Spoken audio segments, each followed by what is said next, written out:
우리가 어렸을 때부터 즐겨 부르던 한 찬양이 있습니다. 돈으로도 못 가요, 하나님 나라. 힘으로도 못 가요, 하나님 나라. 거듭나면 가는 나라, 하나님 나라. 믿음으로 가는 나라, 하나님 나라. 우리가 즐겨 부르던 찬양인데 이런 생각을 해보게 됩니다. 거듭나면 가는 나라, 하나님 나라라고 얘기하는데 여기 이 거듭나면이라는 게 도대체 무슨 뜻입니까? 거듭난다는 것? 사실 머릿속에 잘 떠오르지가 않습니다. 특별히 오늘 본문에서 예수님께서 이 거듭나는 것에 대해서 말씀을 하십니다. 우리 요한복음 3장 3절의 말씀을 함께 읽습니다. 사람이 거듭나지 아니하면 하나님의 나라를 볼 수 없느니라. 잠시 본문의 배경을 살펴봅니다. 오늘 내용은 예수님과 니고데모라는 사람과의 대화 이야기입니다. 3장 1절의 말씀에 이렇게 나와 있습니다. 바리새인 중에 니고데모라 하는 사람이 있으니 유대인의 지도자라. 니고데모라 하는 바리새인이 있는데 이 사람은 종교 지도자입니다. 유대 공동체 내에서 높은 권력을 가진 사람입니다. 그리고 3장 2절에는 이렇게 나와 있습니다. 그가 밤에 예수께 와서 이르되. 왜 하필 밤입니까? 몰래 왔다는 것입니다. 자신이 예수님을 만나는 모습을 다른 사람이 보면 안 되기 때문입니다. 그가 한밤중에 몰래 예수님께 와서 이렇게 말합니다. 랍비, 선생님, 우리가 당신은 하나님께로부터 오신 선생인 줄 잘 알고 있습니다. 하나님이 함께 하시지 아니하시면 당신이 행하시는 이 표적을 아무도 할 수 없습니다. 니고데모는 예수님을 이렇게 평가합니다. 당신은 하나님께로부터 오신 선생님입니다. 니고데모는 예수님을 하나님이 보내신 선지자로 여겼습니다. 그리고 그렇게 이야기할 수 있는 이유는 바로 예수님의 표적 때문입니다. 앞선 요한복음 2장을 보면 예수님께서 물을 포도주로 만드신 첫 번째 기적 사건이 등장합니다. 바로 가나의 혼인잔치 표적입니다. 요한복음 2장 11절은 이것을 예수님의 첫 번째 표적이라고 말하고 있습니다. 흥미로운 것은 예수님께서 첫 표적을 행하여 그의 영광을 나타내심에 제자들이 그를 믿으니라 이야기하고 있습니다. 즉 예수님이 행한 표적을 보고 예수님을 믿었다는 것입니다. 다시 본문으로 돌아와서 이 니고데모도 마찬가지입니다. 니고데모도 예수님이 행하시는 그 표적을 보고 예수님을 하나님의 참 선지자, 참 선생이라고 높여서 이야기하는 것입니다. 자기는 유대 종교 지도자로서 예수님보다 더 높은 권력의 자리에 있으면서도 예수님을 인정하고 선생님으로 높이고 있습니다. 지금 요한복음 3장 2절에서 니고데모가 이야기한 것이 바로 예수님에 대한 당시 사회의 평가였습니다. 예수님은 하나님의 참 선지자, 하나님의 능력으로 표적을 행하는 선지자, 여기까지였습니다. 그러나 예수님은 이어지는 3절 이렇게 말씀하십니다. 예수께서 대답하여 이르시되 진실로 진실로 내게 이르노니 사람이 거듭나지 아니하면 하나님의 나라를 볼 수 없느니라. 예수님은 지금 니고데모의 관점을 깨시면서 이렇게 말씀하시는 것입니다. 니고데모야, 너는 지금 나를 잘못 알고 있다. 사람이 거듭나지 아니하면 하나님의 나라를 볼 수가 없다. 우리는 예수님을 통해서 하나님의 나라가 도래했다고 살펴봤습니다. 즉 거듭나지 아니한다면 예수님을 예수님으로 제대로 알아보지 못한다는 것입니다. 특별히 여기 3절에 거듭나지 아니하면 이 헬라어 원어를 보면 이것은 위로부터 나다라는 뜻을 가지고 있습니다. 즉 예수님은 위로부터 나지 아니하면 하나님의 나라를 볼 수 없다 이야기하는 것입니다. 그렇다면 이 위로부터 나다라는 의미는 무엇입니까? 요한복음 3장 31절을 보면 요한이 예수님에 대해서 사람들에게 이렇게 이야기하는 내용이 있습니다. 위로부터 오시는 이는 만물 위에 계시고 땅에서 난 이는 땅에 속하여 땅에 속한 것을 말하느니라. 하늘로부터 오시는 이는 만물 위에 계시나니. 이 말을 품으러 보면 이렇습니다. 예수님은 위로부터 오시는 이이다. 예수님은 하늘로부터 오시는 이이다라는 것입니다. 그러나 4절을 보면은 니고데모는 정확하게 예수님의 뜻을 이해하지 못했습니다. 그리고 그 이유에 대해서 거듭났다는 그 예수님의 말을 위로부터 난 것이 아닌 다시 난 것, 즉 다시 태어난 것으로 그 의미를 다르게 이해를 했기 때문입니다. 그래서 이어지는 5절에 예수님께서 다시 말씀하십니다. 우리 5절의 말씀을 함께 읽어봅니다. 예수께서 대답하시되 진실로 진실로 내게 이르노니 사람이 물과 성령으로 나지 아니하면 하나님의 나라에 들어갈 수 없느니라. 예수님은 그분의 말을 이해하지 못하는 니고데모에게 더 풀어서 설명을 해주십니다. 위로부터 난다는 것은 물과 성령으로 나는 것이다. 이렇게 쉽게 말씀해 주신 것입니다. 그래서 요한복음 3장 34절은 이렇게 말합니다. 하나님이 보내신 이는 하나님의 말씀을 하나니 이는 하나님이 성령을 한량없이 주심이니라. 여기까지 우리가 살펴봤는데 이 거듭남이라는 것이 무엇입니까? 위로부터 오는, 다시 말하자면 위로부터 오시는 이가 주는 물과 성령으로 나는 것입니다. 위로부터 오시는 이 바로 예수님이십니다. 즉 정리하자면 거듭남은 무엇입니까? 위로부터 오시는 이, 곧 하나님으로부터 오시는 이인 예수님이 주시는 물과 성령으로 나야 한다는 것입니다. 우리가 거듭남에 대해서 살펴봤으니 이제 예수님이 주시는 물과 성령에 대해서 함께 알아보겠습니다. 여기서 우리는 왜 예수님께서 물과 성령을 함께 언급하시는지 의문을 가질 수가 있습니다. 본문을 이해하기 위해서는 우선 요한복음에서 사용되고 있는 물의 이미지를 살펴봐야 합니다. 우리 요한복음 7장 38절의 말씀을 함께 읽습니다. 나를 믿는 자는 성경의 이름과 같이 그 배에서 생수의 강이 흘러나오리라 하시니. 지금 이때는 명절의 끝날입니다. 요한복음 7장 2절에 근거해서 초막절의 막바지입니다. 초막절 절기에는 특별히 스가랴서 14장 16절과 17절에 등장하는 이 물을 근거로 해서 당시 성전에서 물을 붓는 예식 전통이 있었다고 합니다. 예수님은 이 초막절에 내가 주는 물을 마시라 사람들에게 말씀을 하시면서 영적 갈증을 해소할 수 있는 그 영생수를 주시는 분이 바로 예수님임을 선포하셨습니다. 그리고 이어지는 7장 39절에는 이 물이 무엇인지 요한이 부연 설명을 하고 있습니다. 39절에는 이렇게 나와 있습니다. 그를 믿는 자들이 받을 성령을 가리켜 말씀하신 것이라. 그래서 예수님이 주시는 영적인 생수, 이 영적인 목마름을 해결하는 물, 이것은 곧 성령입니다. 다시 본문으로 돌아와서 여기 요한복음 3장 5절의 물과 성령은 같은 개념으로 우리가 살펴볼 수 있습니다. 즉 여기서 두 단어 물과 성령 모두 예수님이 주시는 성령을 지칭하는 단어입니다. 그렇다면 우리는 이 본문을 이렇게 적용해 볼 수 있습니다.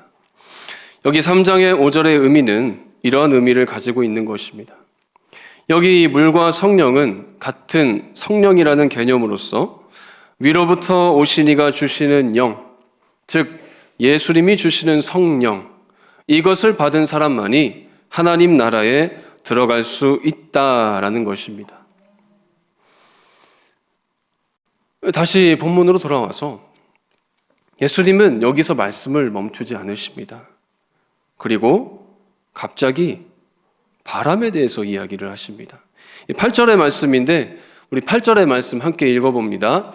바람이 임의로 불매 내가 그 소리는 들어도 어디서 와서 어디로 가는지 알지 못하나니 성령으로 난 사람도 다 그러하니라. 도대체 예수님은 어떠한 맥락에서 이 바람에 대해서 이야기를 하고 계시는 것입니까? 요한복음 20장 22절을 보면 예수님께서 십자가를 지시고 부활하시고 제자들을 향하사 숨을 내쉬며 이르시되 성령을 받으라 말씀하셨습니다. 여기 사용되는 이 헬라어가 푸뉴마인데 여러분 잘 알고 있는 푸뉴마는 바람, 숨, 성령 이 세 가지의 뜻을 모두 다 가지고 있습니다. 본문을 적용해보면 이러한 것이죠. 우리가 비록 바람을 볼 수는 없어도 그 소리로 바람을 알 수 있듯이 우리가 성령 자체를 볼 수도 없고 그 성령이 어떻게 사람들에게 역사하실지는 잘 모르겠지만 왜 누구는 예수님을 영접을 하는 것이고 왜 누구는 예수님을 영접하지 않는지는 우리가 잘 모르겠지만 예수님이 주시는 그 성령을 받은 사람들을 보면 우리는 성령의 역사하심을 알 수 있다는 것입니다. 즉 거듭난 인생에는 반드시 이 거듭남의 모습, 흔적, 자리가 있습니다. 지금까지 우리는 물과 성령 그리고 바람의 의미까지 함께 살펴보면서 이 성령으로 거듭남에 대해서 알아봤습니다. 그렇다면 성령으로 거듭났다는 것은 구체적으로 우리 삶 속에 어떠한 변화, 흔적, 자리가 남게 되는 것입니까? 두 가지로 함께 살펴봅니다. 첫 번째, 성령으로 났다는 것은 어둠에서 빛으로 옮겨졌다는 것입니다. 니고데모는 밤에 왔습니다. 그는 예수님을 잘 몰랐습니다. 그저 하나님께 인정받고 표적을 행하는 능력 있는 선지자 정도로 그는 생각했습니다. 여기서 이 밤이라는 표현은 요한이 잘 사용하는 표현인데 영적인 무지를 나타내고 있습니다. 요한복음 1장은 예수님을 이렇게 표현합니다. 예수님은 참 빛이시다. 참 빛으로서 이 세상에 오셨다. 참 빛, 곧 세상에 와서 각 사람에게 비추는 빛이 있었나니 이것이 바로 예수님의 빛이다. 요한은 1장 시작부터 예수님을 이렇게 소개하고 있습니다. 즉 예수님의 빛은 사람들의 영적 무지를 비춰주는 빛이었습니다. 특별히 요한복음 4장을 보면은 여기 예수님이 주시는 영생수를 통해서 어둠에서 빛으로 옮겨진 한 사마리아 여인의 이야기가 나옵니다. 예수님께서 이 사마리아 여인에게 이렇게 말씀하십니다. 내가 주는 물을 마시는 자는 영원히 목마르지 않을 것이다. 내가 주는 물은 그 속에서 영생하도록 솟아나는 생명수이다 말씀하십니다. 이러한 예수님의 이야기를 듣고 예수님을 만난 후 이 여자는 뭐라고 고백합니까? 요한복음 4장 29절은 이렇게 나오고 있습니다. 내가 행한 모든 일을 내게 말한 사람을 와서 보라. 이는 그리스도가 아니냐 하니. 이제 여인은 그 영적인 무지에서 벗어나서 예수님을 그리스도, 곧 메시아라고 고백하게 되는 것입니다.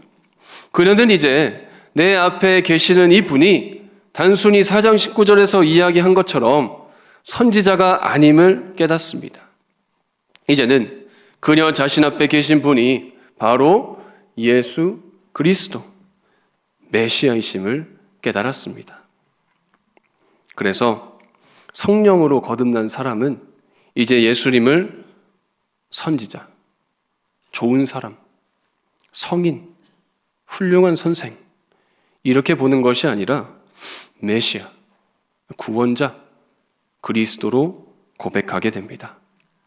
영적 무지에서 예수님을 아는 지혜로 변합니다. 두 번째, 성령으로 거듭났다는 것은 사망에서 영생으로 옮겨진 것입니다. 흥미로운 것은요, 우리가 너무나도 잘 알고 또 우리가 너무나도 사랑하는 요한복음 3장 16절, 하나님이 세상을 이처럼 사랑하사 독생자를 주셨으니 이는 그를 믿는 자마다 멸망하지 않고 영생을 얻게 하려 하심이라. 이 내용이 바로 예수님과 니고데모의 이야기에서 나오는 내용이라는 것입니다. 여기서의 이 영생은 우리가 생을 마감하고 가는 천국의 개념만 뜻하는 것은 아닙니다. 요한복음 1장 12절을 한번 보겠습니다. 이렇게 나와 있습니다. 영접하는 자, 곧 그 이름을 믿는 자들에게는 하나님의 자녀가 되는 권세를 주셨으니, 요한복음 17장 3절 말씀 이렇게 나와 있습니다. 영생은 곧 유일하신 참 하나님과 그가 보내신 자 예수 그리스도를 아는 것이다. 그래서 예수님은 말씀하시는 것입니다.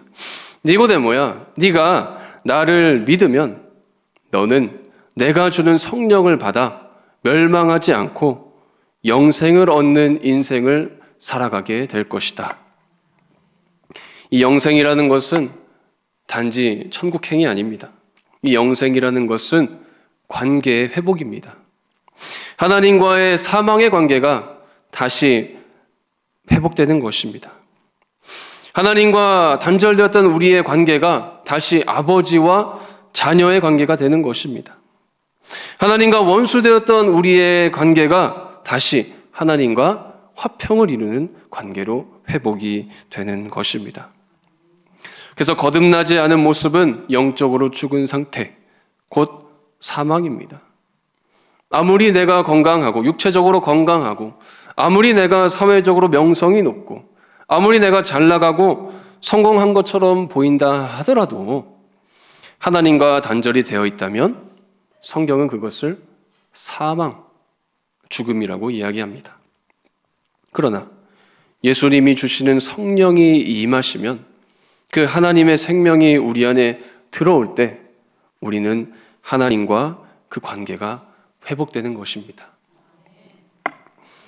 우리가 지금까지 성령의 거듭남에 대해서 함께 살펴봤는데, 그렇다면 궁금합니다. 과연 이 니고데모가 예수님의 이 가르침을 받고 예수님을 믿게 되었는지, 그가 영생의 길을 걸어가게 되었는지가 궁금합니다. 요한복음은 니고데모의 점진적인 신앙의 성장을 보여줍니다. 요한복음 7장 50절을 보면은 니고데모가 예수님을 변호하는 내용이 나옵니다. 지금 이 배경은 예수님을 왜 잡아오지 않았는지, 예수님을 잡아야 된다, 예수님을 죽여야 된다, 이러한 논의가 벌어지고 있는 장소입니다. 그러한 곳에서 니고데모가 예수님을 변호합니다. 왜 그렇습니까? 그는 이전에 예수님을 만났기 때문입니다. 그분에게 예수님이 어떠한 분인지를 들었기 때문입니다. 물론 그는 온전하게 예수님에 대해서 다 알지는 못합니다. 하지만 점차 이 영적인 무지, 이 어둠에서 점차 예수님의 빛을 알아가는, 예수님을 알아가는 지혜로 점진적으로 발전하고 있음을 우리는 살펴볼 수가 있습니다. 그리고 결정적으로 요한복음 19장 39절에 니고데모는 아리마대 사람 요셉과 함께 예수님의 시신을 장사합니다. 공개적으로 유대 지도자가 예수님의 장례에 참여하는 것은 있을 수 없는 일입니다. 그의 높은 지도자적 위치에도 불구하고 그는 아랑곳하지 않았습니다. 단순히 어떠한 선의로 이러한 일을 하기에는 너무나도 리스크가 컸습니다. 율법에 따르면 나무에 매달려 죽은 것은 그 당시 수치이자 저주였습니다. 율법에 능통한 이 니고데모, 유대 지도자인 그로서는 그동안 그가 배우고 지켜온 율법, 그 신념, 자신이 지금까지 쌓아온 명성, 커리어, 자신의 인생 모든 것이 하루아침에 물거품이 될 수도 있는 것입니다. 그러나 그는 개의치 않았습니다. 요한복음 19장 30절, 그는 일찍이 예수께 밤에 찾아왔던 그 니고데모, 그가 다시 등장하게 되는 것입니다. 이제 더 이상 밤이 아닙니다. 밝은 낮에 그는 공개적으로 예수님을 장사했습니다. 그는 더 이상 요한복음 3장에서 남이 볼까봐 어두컴컴한 밤에 몰래 예수님을 만나는 사람이 아니었습니다.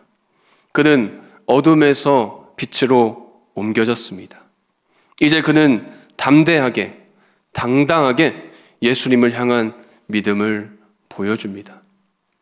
이 모습은 사실상 이제 나는 예수님의 제자다라고 선언하는 것과 마찬가지입니다. 이제 그는 온 세상에 만천하에 나는 예수님의 제자이다라는 것을 선포하고 있는 것입니다. 그뿐만이 아닙니다. 여기 보시면 모략과 침향 섞은 것 100리트라를 그가 가지고 왔다 이야기하고 있습니다. 이 100리트라는 약 32에서 34kg 정도 되는 엄청난 양입니다. 34리터입니다. 34리터. 이것은 당시 이 왕의 장례식에 쓰일 만큼의 엄청난 양의 장례 향품이라고 이야기를 합니다. 즉 밤에 몰래 왔던 이 니고데모는 이제 자신의 모든 것을 걸고 예수님의 왕되심을 선포하는 예수님의 제자가 되었습니다. 그는 이제 성령으로 거듭났습니다. 오늘 말씀을 통하여서 우리 한 사람 한 사람이 니고데모와 같아지기를 바랍니다. 오늘 니고데모의 마지막 모습을 반드시 기억하십시오. 밤에 몰래 예수님이 찾아왔던 그, 이제는 백주대낮에 드러내놓고 많은 양의 향품을 들고 왕이신 예수님의 장례식을 치렀습니다. 이것이 바로 거듭난 자, 성령으로 거듭난 자가 남기는 성령의 흔적입니다. 영적인 무지에서 벗어나 예수 그리스도를 구주로 고백하며 하나님과 다시 아버지와 자녀의 관계, 영생의 길을 걸어갈 수 있는 우리들이 되기를 바랍니다. 말씀 정리합니다. 이제 우리가 처음에 불렀던 그 찬양을 다시 한번 마주해 봅시다. 거듭나면 가는 나라, 하나님 나라. 여러분, 성령으로 거듭났다는 것은 단순히 우리의 이 생을 마감하고 천국행 티켓을 얻는 것이 아닙니다. 그것은 오늘 내 삶의 자리에, 내 믿음의 여정 가운데 성령의 흔적이 남는 것입니다. 바람이 눈에 보이지 않으나 그 소리로 존재를 알 수 있듯이 우리의 거듭난 모습을 통하여서 성령의 흔적을 드러내는 우리 모두가 되기를 바랍니다. 오늘 하나님은 우리에게 성령으로 거듭나라 말씀하시면서 우리에게 두 가지를 질문하고 계십니다. 과연 영적 무지의 밤에서 빛으로 옮겨졌느냐? 예수님을 우리의 유일한 구원자로 고백할 수 있기를 바랍니다. 예수님 또 질문하십니다. 사망에서 생명의 관계로 옮겨졌느냐? 다시 한번 아버지와 자녀의 관계가 되는, 단절에서 소통의 관계가 되고 하나님과 화평을 누리고 평화의 사랑의 관계를 회복합시다. 특별히 사순절 기간 우리 복된 교회 모든 성도들이 성령의 거듭남의 은혜를 깊이 누리기를 원합니다. 어둠 속에서 웅크리는 것이 아니라 이제는 세상의 빛으로 나아갑시다. 예수님을 우리의 구주로 선포합시다. 더 이상 죄된 인생이 아닌 하나님께 돌이킵시다. 사망에서 생경으로 우리는 옮겨졌으니 이제 주님과 함께하는 영생의 길, 믿음의 길을 힘차게 걸어갑시다. 오직 위로부터 오시는 그 예수 그리스도께서 부어주시는 그 성령의 능력으로 믿음의 여정을 잘 걸어갈 수 있는 우리들이 되기를 바랍니다. 다시 한번 우리 이 찬양 그 의미를 알고 우리 감격과 감사함으로 이제 고백합시다. 찬양의 감사를 함께 고백하면서 우리 말씀을 맺습니다. 우리 함께 고백합니다. 다 아시죠? 돈으로도 못 가요 하나님 나라, 힘으로도 못 가요 하나님 나라, 거듭나면 가는 나라 하나님 나라, 믿음으로 가는 나라 하나님 나라. 기도합시다. 하나님,